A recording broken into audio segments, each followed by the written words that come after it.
Hello and welcome to this special edition of our Business Technology Leaders Forum, focusing on the BFSI sector. Our special guest today is a veteran, a much respected technology leader in the industry, Mr. Yagnesh Parekh, Chief Technology Officer of ICICI Securities.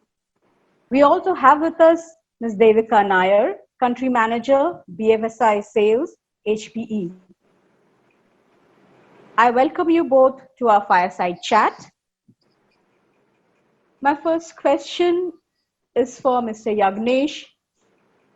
Being a leading exchange enterprise in the country, there are a lot of regulatory and data sovereignty challenges.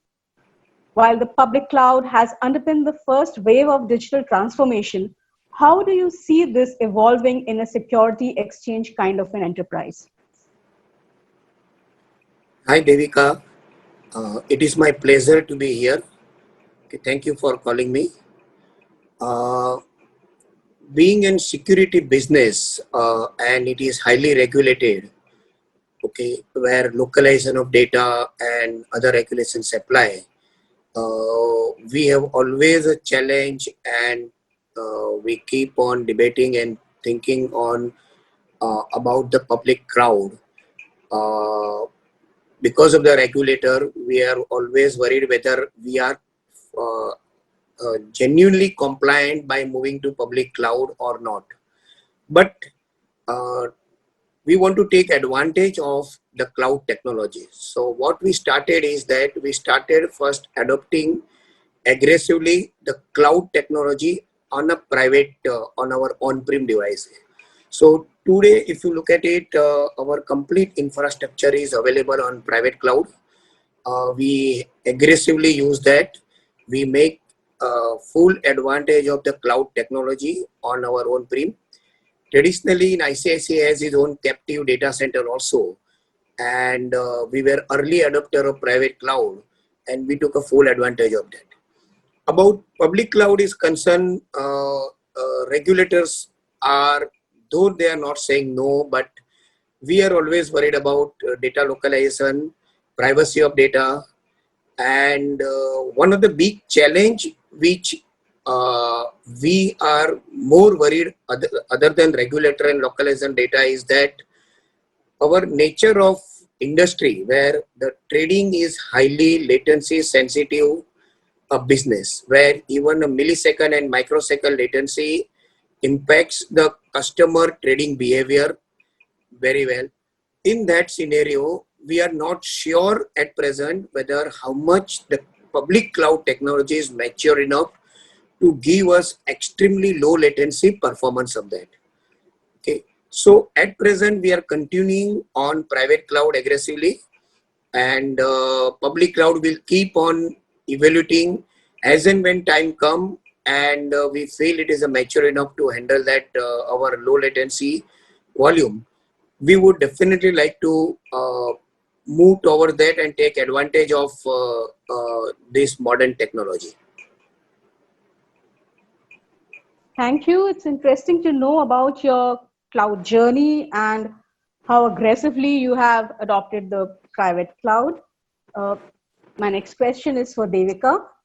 Can you please share with us, the biggest challenge for any enterprise today, like we know, is to manage applications hosted across co-locations, edge, and data centers. So refactoring is a time that it's time consuming and is asked to stay close to data to manage latency, data gravity, and compliance issues. So please tell us, what is HPE's point of view in giving right solutions to the enterprise? Yeah, thank you so much, Sudipta, and hello, Mr. Yagnesh. Very glad to be on this discussion today. Thank you. Yeah, yeah, Sudipta. So you rightly mentioned, that data is all across. I think I would like to take a step back. Today we are in the middle of a very extraordinary situation. But very surprisingly, these are very interesting times in the capital market, because there is a meteoric rise, in the number of traders and trades that are happening today. And in fact, looks like this has become an important part of the new normal. And this is the situation not just in India, but across the world. So recently, we were in discussion with some, senior executives of a premier stock exchange in the country, and they said that while this is an extremely happy situation for them from a business perspective, this situation is really prompting them to relook at their application architecture. And because supporting this kind of scaling is really no mean task. So to what Mr. Yagnesh also mentioned, I would like to answer this in two parts. So one part is about the scaling of the infrastructure, how you host it, where you host it, and the second part is about the application in itself. So yes, today the architectures or the requirements of these applications has changed in such a way that there was a time where we had all applications in a decentralized mode, and then there was this whole journey where we went through a complete centralization. Again, we have come back a whole circle where today a lot of times you need to consume, generate, and churn data at the edge. So how is it that you have open architectures and open platforms which will allow the data to seamlessly move across these locations? That is one aspect. Then to Sir's point on whether to adopt public cloud or not to adopt. So the idea is it's important for the customers to have a choice, and this is HP's mantra that the systems need to be industry standard. I don't say open source, but open standard, so they're interoperable, they are scalable, and they can talk to each other seamlessly. And when the option, the regulatory and security and control aspects allow, you should be allowed to burst to the cloud. You should not be held back from taking leverage of these offerings that are there in the market.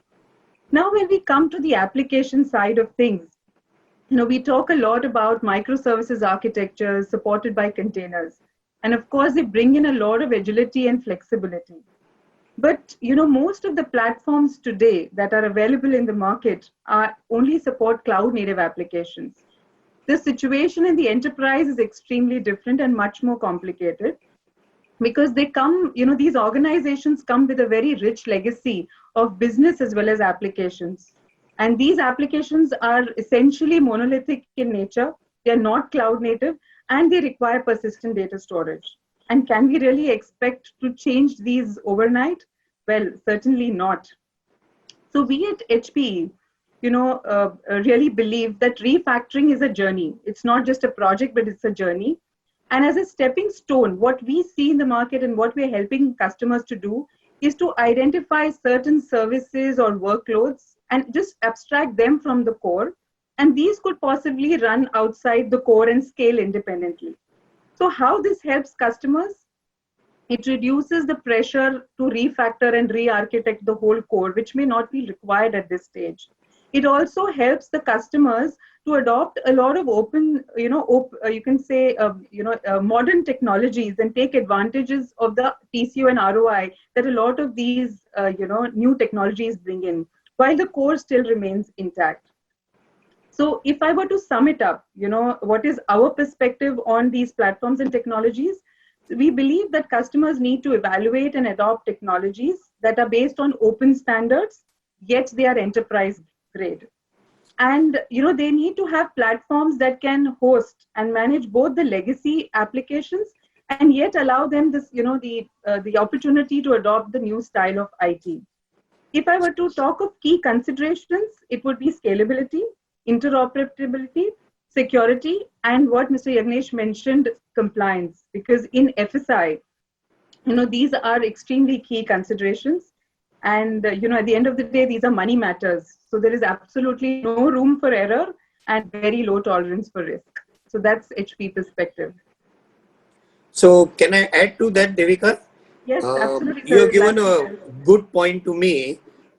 Just to add to that, I tell you, because of we know the benefit of public cloud or a private cloud technology, one of the biggest advantage of cloud is a scalability. Okay, and that also at a extremely quick way of scaling the system. Because due to regulatory and the low latency nature of our business, we could not take the advantage of a public cloud so far yet. But what over a period of time, when we adopted a private cloud, we we have started working on a modular way of design and architecture, that in future if you want to move it, it should not take much of the pain.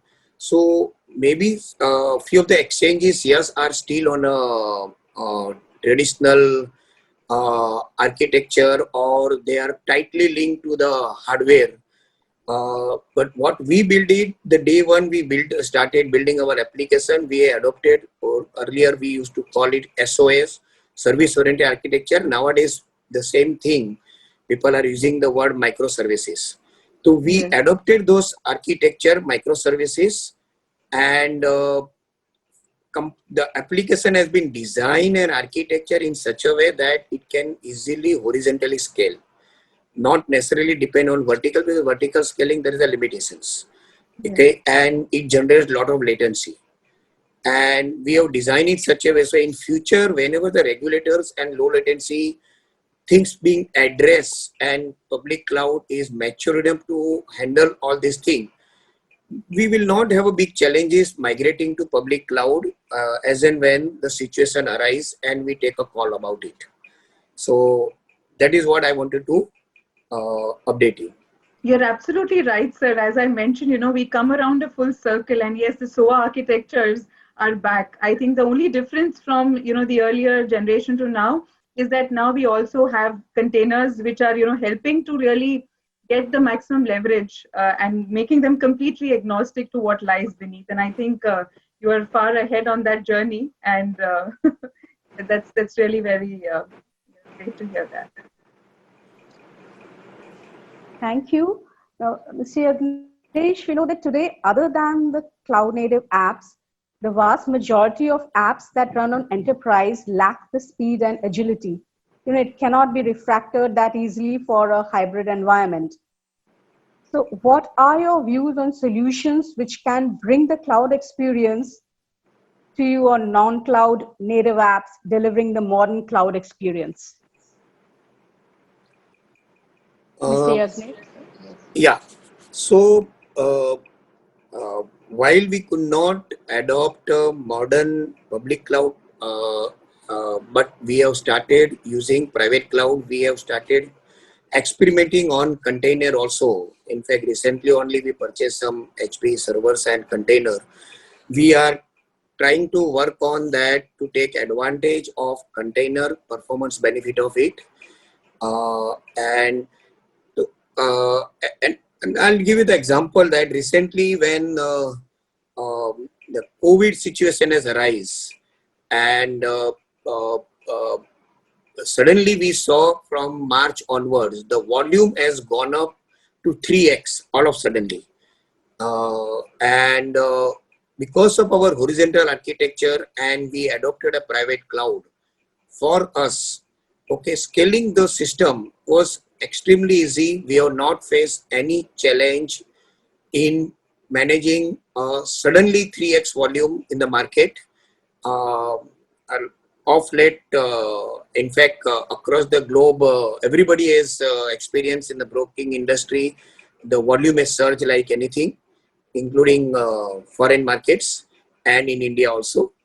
And we could manage it very smoothly without any hurdle and without any glitch or downtime or anything.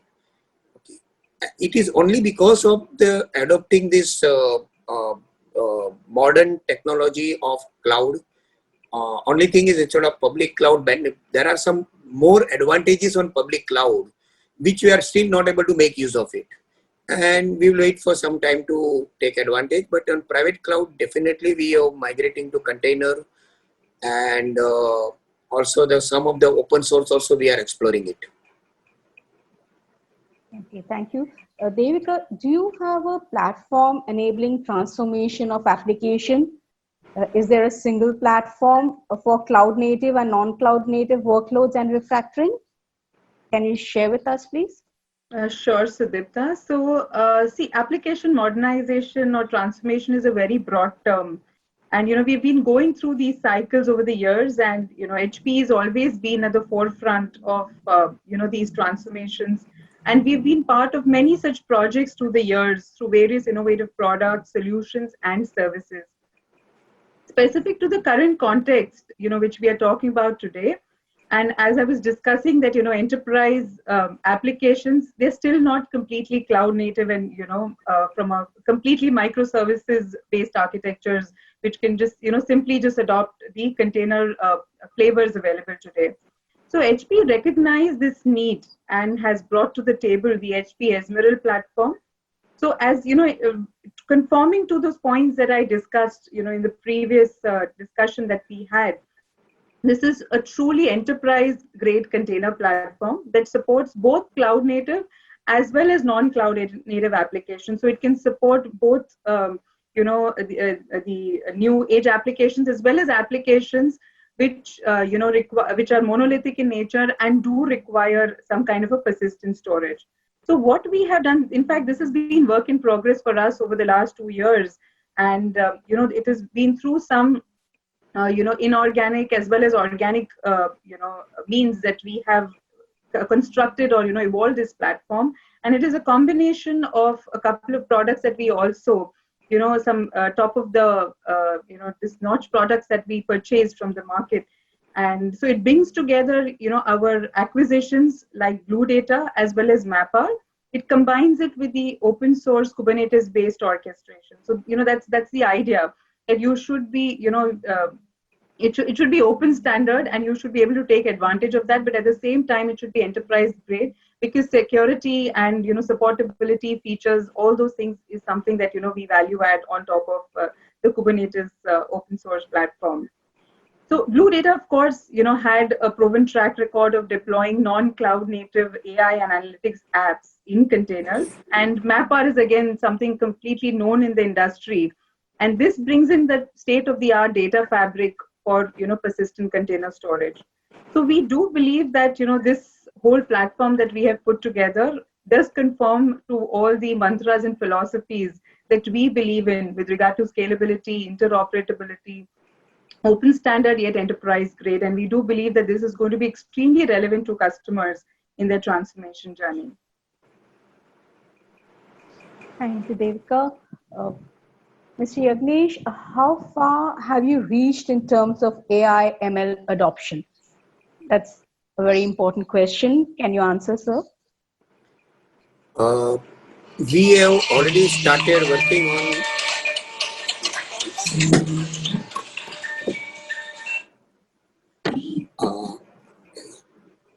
AI ML. We already started using AI ML for a lot of our digital transformation projects, like onboarding, account opening.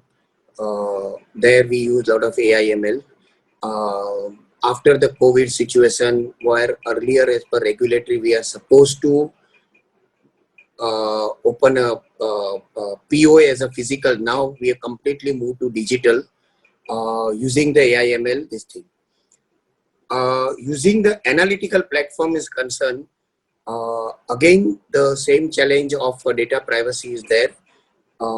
Should we move to the public cloud and take advantage of AI ML versus on-prem AI ML? At present, we are using on-prem platform for doing analytics, and analytics is extremely critical for our nature of business, for retention, cross-selling purpose.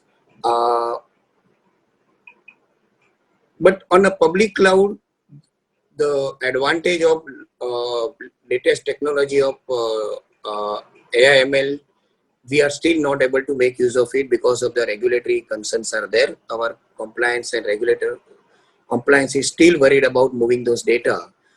So what we have done is we have built a big data lake platform on-prem and started working on that. So we have a data lake, we have a visualization tools available with us, and business is able to make use of that analytics for their business purpose, but not on the cloud yet. we will wait for some more time to identify and then see if the compliance is agreeing, we can move on that. Okay. Devika, please share with us, we know that in a stock exchange environment, there are AI and ML-led solutions can make customer experience very enriching. So what is HP doing in this aspect? Yes, sure, Sudipta. So, further to what Mr. Yagnesh said, so a lot of organizations, have adopted, especially from a capital markets perspective, rule-based trading and algorithmic trading, and and the like. And these have been in the industry for some time. And now slowly we see artificial intelligence and machine learning is now bringing that additional thrust or that boost to bring in automation, speed, and accuracy in all the forecasting and prediction that is done with regard to the trades and hence the business. It is also helping customers today, do better fraud and risk simulations. And overall, the effect is that, the profitability of trade or, the chances of the trade being profitable are much higher because now you have the ability to actually analyze millions of data points and, combine it with a real-time input that comes in and, be able to in real time suggest what should be the action. So basically the decision making. So while artificial intelligence is easier to adopt, I think the crux lies in being able to use these ML-based models to support decision making. And again, this requires some kind of a mechanism or platform which can help customers to effortlessly evolve, test, productionize, and then retrain the models and possibly even switch from one model to another, depending on how the models are working. So all these models that are used for prediction or forecasting engines, all of them need to constantly evolve and learn. So there again, the HP Esmeralda ML Ops platform is something that we have brought to the market. Again, it's part of our HP Esmeralda container platform, and it gives the right CI/CD platform to manage the entire life cycle of these models. So it allows various teams within the organizations, right from the data scientists to the big data analysts and to the application owners to continuously build and integrate these models. It significantly, shrinks the time that is required to operationalize and, continuously retrain these models. Again, to add to these parts, it also comes, inbuilt with an app store where all your, your entire repository of open source tools, like Mr. Yagnesh mentioned that a lot of tools that they're already using. So those templates of those tools, because all your data scientists and your big data analysts require different tools, and they want to constantly want to use different tools to analyze the data and different data sets.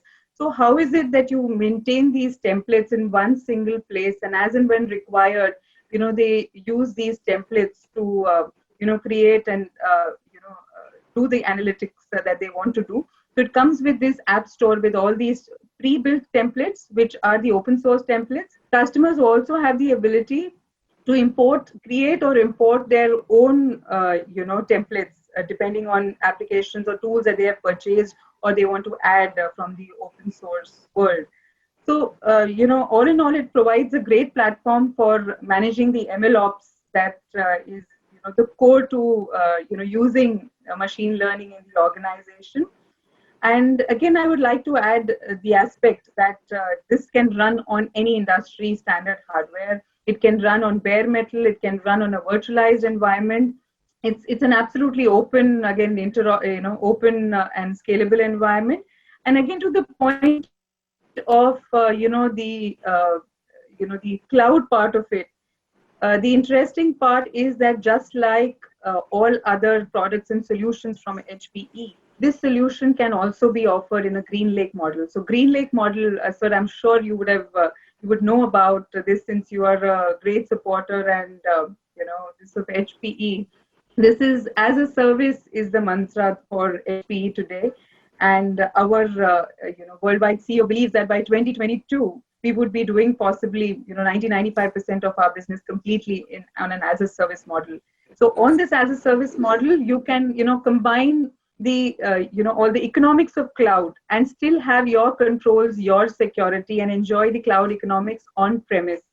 So I think we will get the cloud flavor right up to your premise, sir. If we deliver these solutions on a GreenLake model. So I think all in all, it's a great value proposition for our customers. So Devika, if this solution is available on-prem on either GreenLake or without GreenLake, we would like to explore it. Yes, absolutely. This is an on-premise model completely, and with GreenLake, without GreenLake, we have all the flavors and options. Yeah, because We believe in choice. Right. So we use Algo platform currently, which are being traditionally built using C, C++ and platform, and we require a specialized skill set to build it. Now, if there is a platform available which makes life easy for those dealers to create their own algo trading platform or algo strategy, okay, we would like to explore that. Sure, it'll be our pleasure, sir. Devika, you had mentioned about fraud and risk mitigation. So, Mr. Agnesh, along the same lines, I want to ask you that how do you see the role of AI handling fraud and risk mitigation efficiently, particularly when there are large sets of data arriving from different sources? So I tell you, it is extremely critical for the nature of business what we have, and especially when in the financial market, the fraud risk is very high. Rather than fraud, I will say for us, the bigger is a risk management.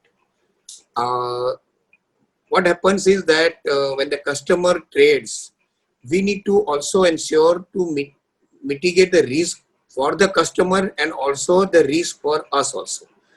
So we get huge number of transactions, orders and all that, and also we get a multicast price tick data from the exchanges. Now to do a real-time risk management on the fly and on the stream data, it is extremely important for us to use AI/ML technology on the fly to calculate the risk for each customer, and not only for customer, for us also, and immediately act on it proactively so that not only benefit customer but also we minimize the risk for us. Is extremely critical. We have implemented a very unique solution using AML about 3 to 4 years back, and it is working fine. This has helped a business a great way to reduce the margin for the customer, and because of that real-time risk management for our volume has also gone up to 3 to 4x after implementing that, and this is extremely critical. For the fraud management is concerned, we have some model, but we are working on to improve further. How can we make use of AI/ML, and maybe that is a project for us in the current year to complete. How can we make best use of AI/ML for a fraud prevention, where insider trading and regulations are expecting us to follow certain guidelines issued by them to prevent the fraud or minimize the fraud. Okay, and what's your point of view regarding using intelligent voice to proactively monitor and stop suspicious activity like insider trading, collusion? Can you share your view, please?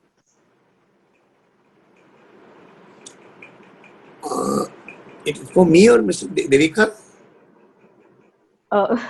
This is Question for is you, for, sir. But this is okay, for you, sorry. sir. Yes. Okay. So see what happens is then there are a lot of regulation which say that you are not allowed to prevent the price manipulation by the customers, or ensure that the cross trading with the price manipulation do not happen. We need to ensure that risk management, whether customer, whether enough sufficient margin is taken or not. If it is goes down beyond certain limit, then we need to take additional margin from customer. Otherwise, with regulatory penalties implied. To do that, and insider trading, rather insider trading, more of a price manipulation prevention type of orders, we we have to use that AI ML and analytics tool to see the patterns of transactions customer do in the past, to see the real-time monitoring of current transactions happen, and ensure that if any of such suspicious transaction happens, we should take appropriate action. So that's where this type of modern technology is extremely useful for us. We'll conclude the discussion now, sir. Do you have any concluding words for our audience? Anything you would want to add? The conclusion is that we need to see, we keep on looking at modern technology, how we can make use of that for the business benefit and customer benefit. That is our constant effort, and we keep on upgrading ourselves based on suitability of technology for our own benefit. Devika, what are your concluding thoughts? Yeah, so Dipta, I think I will just add to what Mr. Yagnesh said, like, that they work for their customers and we like to work to help our customers work for their customers. So it's all about business IT, how to be relevant, to the business today, of our customers. That's the paradigm shift from what IT used to be at one time, where we used to interact only with the IT teams. But now today, even the role of the CIO is that of a business IT person. And that's something that we also, as HPE, aspire to work as, shoulder to shoulder and in partnership with the CIO to help and enable business IT, and do it at the right TCO with the right ROIs, and have the meaningful solutions for the right outcomes. Thank you, Mr. Yagnesh. Thank you, Ms. Devika, for this very engaging, interesting, and informative fireside chat. Wishing you a pleasant evening and have a nice week ahead. Thank you. Thank you. Thank you Thank so you very much. much.